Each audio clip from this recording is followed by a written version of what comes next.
Welcome back to our channel. In 1952, America stood at a peculiar crossroads. The aftershocks of World War II still trembled through industry and society, and while the nation was surging forward with post-war optimism, whispers of Cold War anxiety began shaping a new era. Within the walls of the Philadelphia Mint, the hum of machinery echoed with precision. Tens of millions of 1-cent coins poured out that year, each bearing the dignified profile of Abraham Lincoln and the now iconic wheat ears on the reverse, symbols of continuity, unity, and American diligence. It was a year like any other for the penny. Or so it seemed. The wheat penny had already enjoyed over 4 decades of faithful service, since its introduction in 1909. The design had hardly changed, its production almost mechanical in regularity. But beneath that sea of uniformity, strange inconsistencies sometimes emerged, subtle, accidental, and largely unnoticed. In 1952, among the standard-issue copper coins destined for circulation, a mistake occurred. Not the kind of mistake that draws immediate attention. This one lay quiet, nestled in its routine copper coat, slipping effortlessly through the fingers of mint workers, bankers, and Americans going about their day. It took decades before anyone noticed. The coin sat idly in a cardboard cigar box, buried among handfuls of other pennies that bore the same wheat stalks and Lincoln bust. It was stored away, passed from a grandfather to his curious grandson, just another piece of spare change once useful for gumballs or bus fares. It wasn't until that boy, now grown and seasoned with years of casual collecting, picked it up again in the mellow light of a rainy afternoon, that its subtle difference whispered from the copper surface. He was not a professional numismatist, not someone who frequented auction houses or walked convention halls with a magnifying glass swinging from his neck. No, Thomas was more of an appreciator than a collector, his interest leaning toward nostalgia. Still, something tugged at him. The date 1952. He had dozens from that year. But this one had a texture that didn't quite feel right, a rim that seemed slightly off. He set it beside other 1952 pennies and squinted. That's when he noticed the thickness of the lettering. The D in United States looked blunted. The E in 1 cent had a peculiar raised edge, almost as if it had been double struck. But not exactly a clean double strike, more like a ghost of an image, a partial echo from an earlier press. His hands tingled. He fetched a magnifying glass. Closer inspection revealed even more. There was a faint doubling along the date, specifically the 5 and the 2. At first glance, one might dismiss it as die wear or post-mint damage. But the curves were too deliberate, too consistent with genuine hub doubling. The mint mark, if there had been one, was entirely absent, which, while not unusual for a Philadelphia coin, took on a deeper significance when paired with these other abnormalities. Was it a 1952 double die? A minor variety? Or something rarer? A transitional error? The next few days were a blur of research. He scoured forums, pored over coin reference books, even reached out to a local coin dealer who had been cataloging errors since the late 80s. Most had never seen anything quite like it.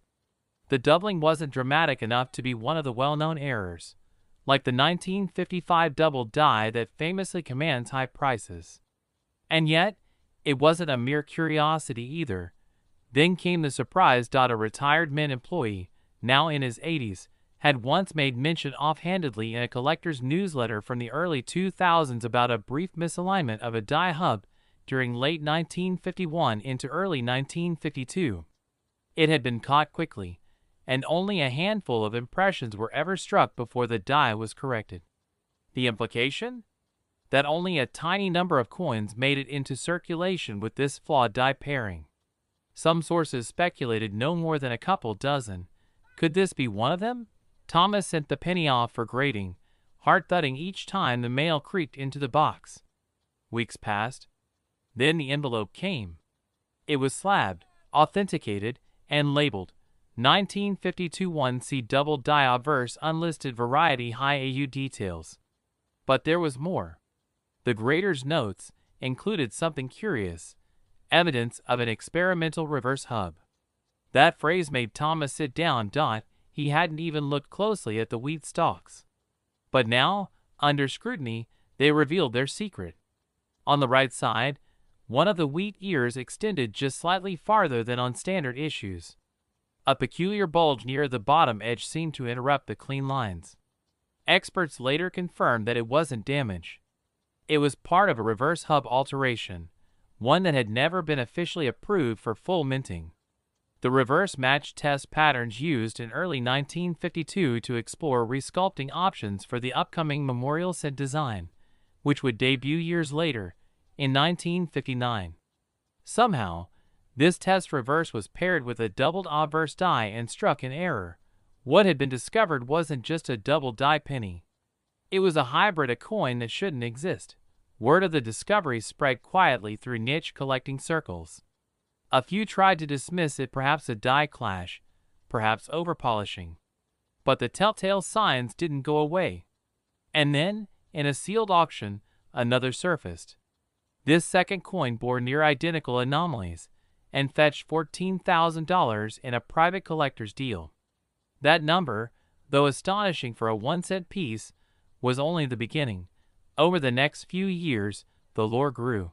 Collectors speculated that fewer than 10 such coins could have survived. Each one, potentially struck during a brief transition period between die maintenance and the shutdown of a short-lived test program. Some believed it was part of a rejected pattern project entirely separate from the eventual memorial cent. Others whispered rumors of internal sabotage, a theory fueled by a long-dismissed complaint from a Philadelphia mint floor supervisor who, in March of 1952, had filed a memo about unauthorized die tests. Regardless of origin, the coins began acquiring nicknames: the Shadow Penny, the Phantom Wheat, and among the most popular, the Forgotten Trial. Their values fluctuated wildly depending on the audience. At coin shows, hushed offers were whispered behind velvet curtains. Online forums speculated that a pristine example, if it ever surfaced, could reach 6 figures. Thomas, meanwhile, held on to his original coin, not for profit but for principle. He was invited to display it at a regional numismatic expo, where it sat in a glass case under soft lighting and a modest placard. It drew steady attention, but no bidding war. The crowd didn't yet fully grasp what they were seeing. Not yet, but then came the twist. A third example surfaced, one that changed everything. This new coin didn't just feature the doubled obverse and test reverse. It had something else: a clear, visible die crack running through the Lincoln bust, a lightning-shaped fissure from his shoulder to his temple. What made it remarkable was that this die crack, combined with the experimental reverse, matched exactly a set of trial impressions found decades earlier in the U.S. Mint archives. They had been dismissed as incomplete or scrap test patterns. But now they were linked to a real circulated coin. The implications were electric. Historians re-examined mint records. One obscure notation in an April 1952 ledger referenced a batch of test strikes submitted for design feasibility. Though most were believed melted down, at least one had slipped out, possibly during a shift change or by mistake. The crack, the hub pairing, the unapproved reverse all pointed to one conclusion: this was a prototype accidentally released. Its auction value skyrocketed overnight. Estimates soared. Offers poured in: $22,000, $38,000, and finally, an eye-widening private offer of $91,000. Not for rarity alone, but for history. This was not merely an error. It was a window into a decision the mint never finalized. A design direction that whispered what could have been and what never was. Speculation followed. Were there more? Did employees know? Had someone intentionally pocketed them? Theories bred enthusiasm, and enthusiasm bred obsession. By the following spring, numismatic journals featured full spreads on the 1952 wheat prototype error, and a once-overlooked penny was now being hunted globally. Thomas, quietly, watched the value of his coin rise. He turned down all offers. content with the story that had unfolded from a box of forgotten coins. A story woven through decades, sealed in copper, and ignited by the smallest of oversights. He would sometimes hold it up to the light, watching the shadows dance across Lincoln's face and those long wheat stalks. It still bore the soft edges of circulation, but now it glowed with purpose. Somewhere, perhaps in other collections or deep in jars of pennies across forgotten attics, more might wait silent, unassuming, ready to reshape history at the tip of a curious finger. And all it took to awaken one of them was a man, a rainy afternoon, and a coin that dared to be different. In 1953, the United States was busy forging its path through the uncertainties of the Cold War, all while embracing a new era of prosperity and technological advancement. The Korean War had just drawn to a close. Dwight D. Eisenhower had taken office. There was a sense of new beginnings across the country, but inside the Philadelphia Mint, another kind of precision marched forward, uninterrupted. That year, over 250 million 1-cent wheat pennies were struck, with the same enduring design Americans had come to trust. Abraham Lincoln's solemn profile on the front, flanked by the bold inscriptions. On the back, 2 graceful wheat ears framing the words, 1 cent. Business as usual. But amid the rhythmic thumping of presses and the gleam of freshly struck copper, something happened that no one expected. And alarms rang. No memos were filed. Yet somewhere in the heart of the mint's operation, an anomaly was born. Not a glaring blunder. No dramatic overstrike. Just a minute flaw and almost imperceptible deviation from the expected. A coin that would pass through a cashier's hands, slip into a child's pocket, and vanish into circulation like every other penny from the year. It would remain unnoticed for decades. The coin didn't surface under glass at a coin show or behind a velvet rope. It didn't make headlines or ignite a scandal. Instead, it lay hidden in plain sight, in a dusty shoebox filled with loose change tucked behind holiday ornaments in an attic in rural Missouri. That's where Paul found it. A retired high school science teacher, Paul had a quiet passion for sifting through coins on rainy afternoons, looking for small wonders in common places. To him, each coin was a story waiting to be rediscovered. He wasn't expecting anything unusual that day. He sifted through stacks of wheat cents, setting aside duplicates and well-worn pieces. Then, one coin made him pause. At first, it was the color that stood out. The 1953 wheat penny in his hand had an odd hue, a more reddish sheen than the other copper coins. It gleamed in a way that didn't match its age. Turning it over, he noticed the lettering on the reverse side looked off. The phrase, "E pluribus unum," appeared slightly out of alignment. The edges of the letters were faintly doubled, but only under strong light. It was enough to catch his eye, though. He fetched his loupe and leaned in. What he saw next made his pulse quicken. The word, Liberty, on the obverse was shadowed. Not fully doubled, but distorted soft echoes around the lettering. The date, too, especially the 5, and the 3, had a ghost-like trace, like an unfinished reflection. The coin felt odd in the hand, too. Its rim was slightly thicker at the top, and the edge not entirely smooth. It wasn't wear. It wasn't damage. It was something else. Paul took out his scale. The coin weighed in heavier than it should have. Intrigued, he sent a few photos to a contact at a coin club he occasionally attended. The response was immediate and puzzled. "This looks like a planchet error, but with doubling? You might have something." A few days later, it was shipped off for analysis. The graders confirmed it wasn't just one anomaly, it was 2. The coin was struck on a leftover bronze planchet from an earlier composition mix, slightly heavier than standard. It wasn't the steel or zinc-plated set mistake that plagued the early 40s wartime years. This was different. In 1953, all pennies were supposed to be struck on standard copper planchets, uniform, regulated, and modernized. But somehow, this one had slipped through, struck on a transitional blank that didn't belong to the era. It was thicker, richer in tone, and carried a visible doubling on several of its design elements. The numismatic world took notice. While the famous 1955 double die had become a legend, the 1953 error was an underdog, quiet, rare, and perhaps even more intriguing, because it combined two distinct errors, a planchet mistake and die doubling. Neither extreme enough to be instantly obvious, but together they whispered of a deeper mystery. What was this coin doing in circulation? Rumors began to surface.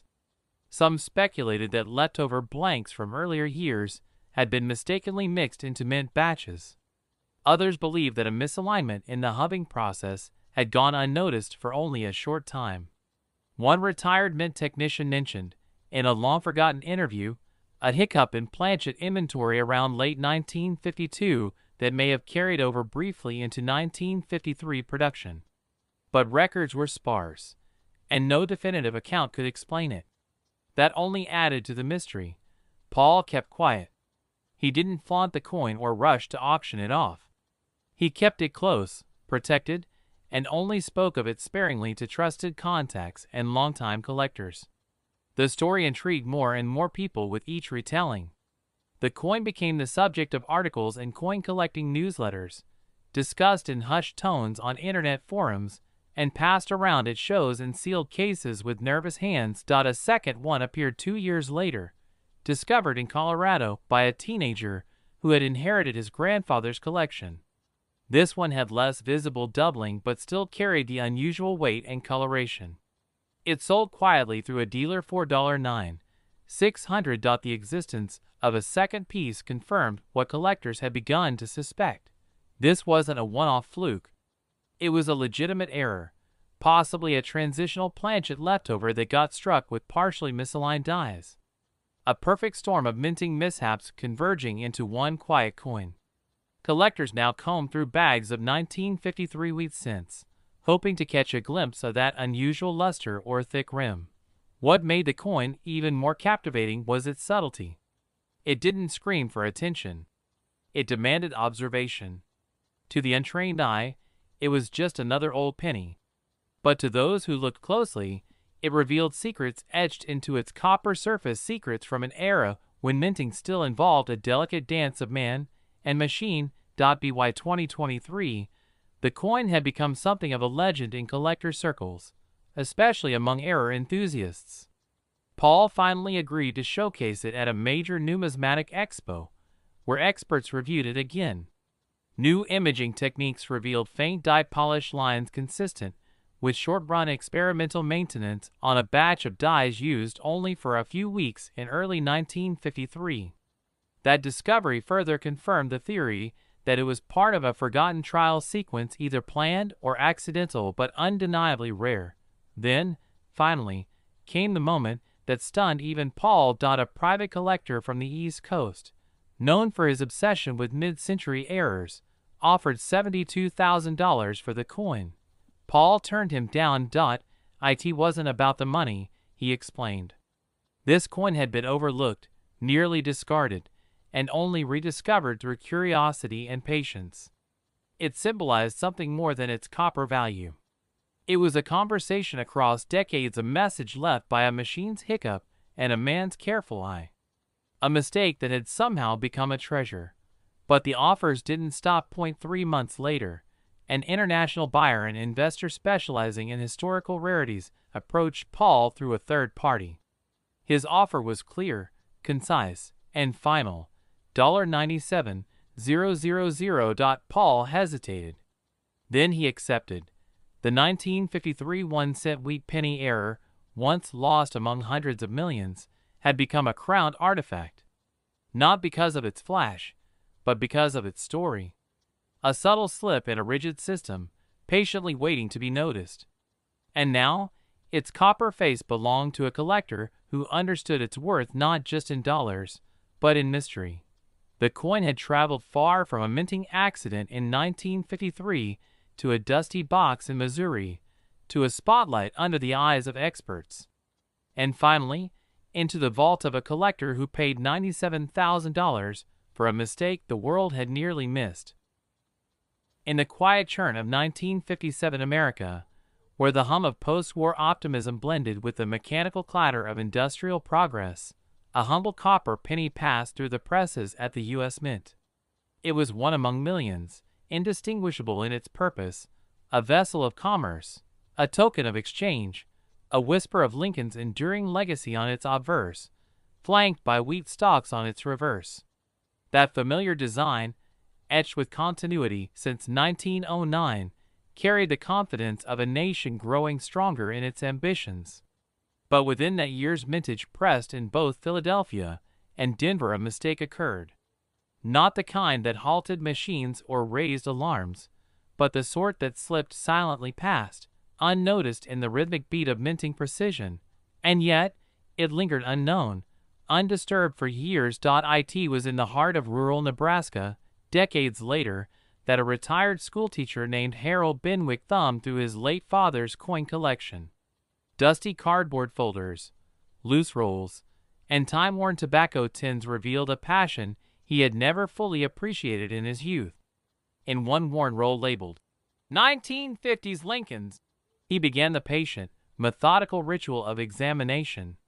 Each coin slid under his magnifier's lens, and he cataloged them with quiet reverence, until a peculiar 1957 D penny gave him pause.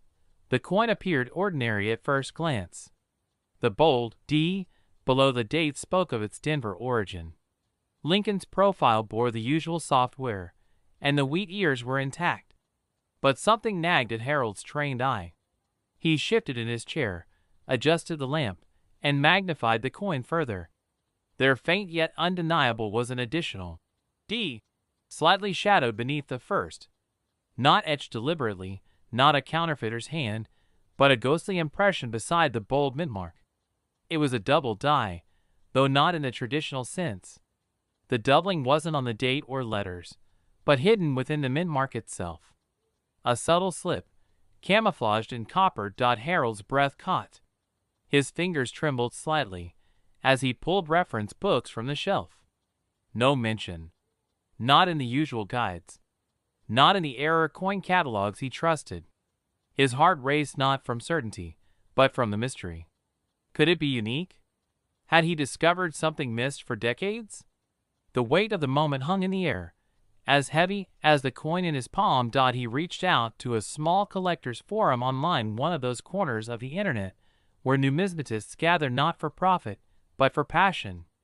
The responses trickled in. Most dismissed it at first glance, assuming it was a post-mint mark punch, a trick of wear. But one message stood out. It came from a former mint employee turned error coin enthusiast who recognized something peculiar. The secondary mint mark was consistent with a misplaced punch, a rare minting anomaly that had only occurred in brief flashes of error-prone periods. Suddenly, Harold's find wasn't just a curiosity. It was a clue, an echo of a mistake that happened deep within the bowels of the Denver Mint, where a misalignment during the mint mark punching process left a faint, shadowed duplication. In an age before the mint mark was applied during die creation, such anomalies were not unheard of. But this one? This one was almost poetic in its subtlety.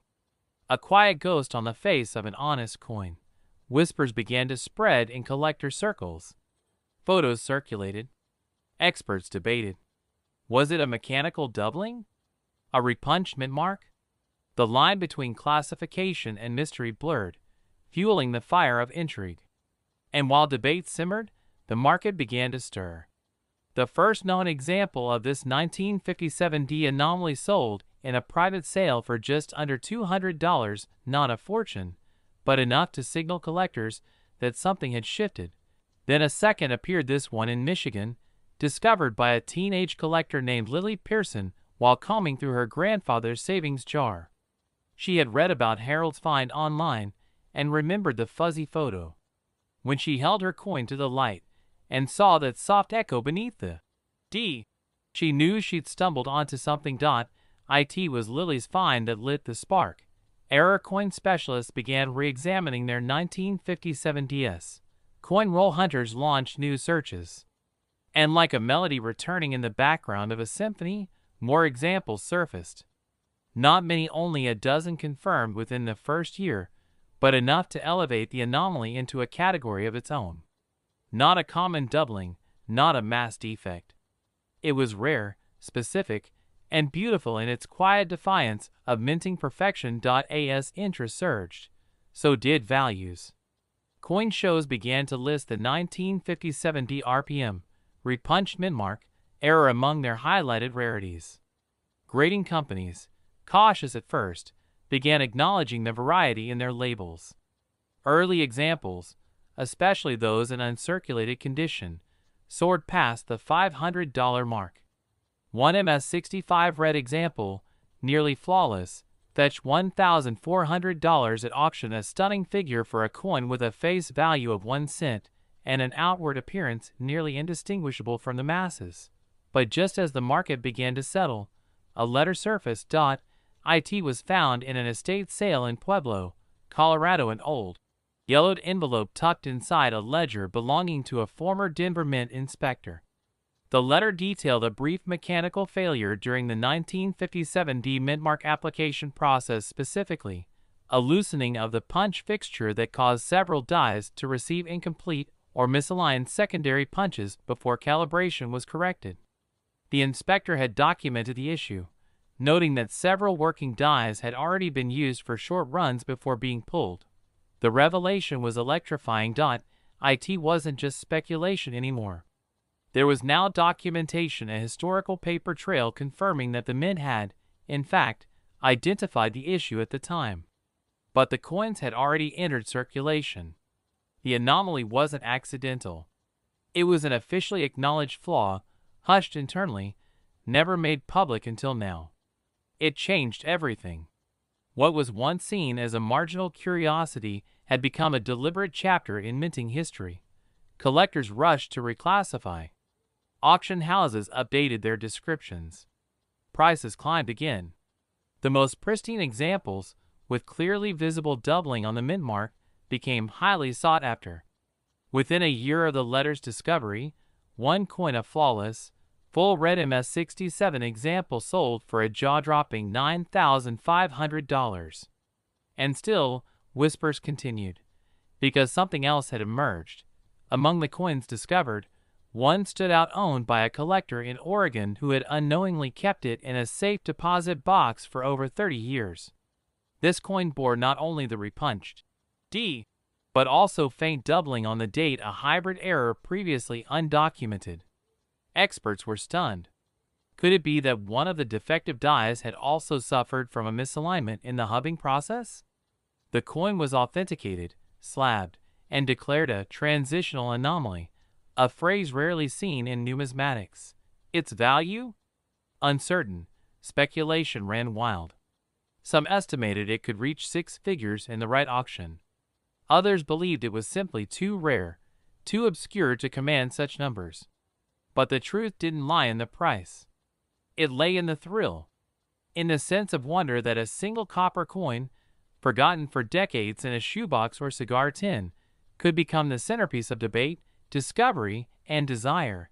And the twist?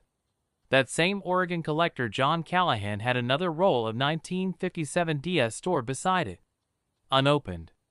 Unsearched.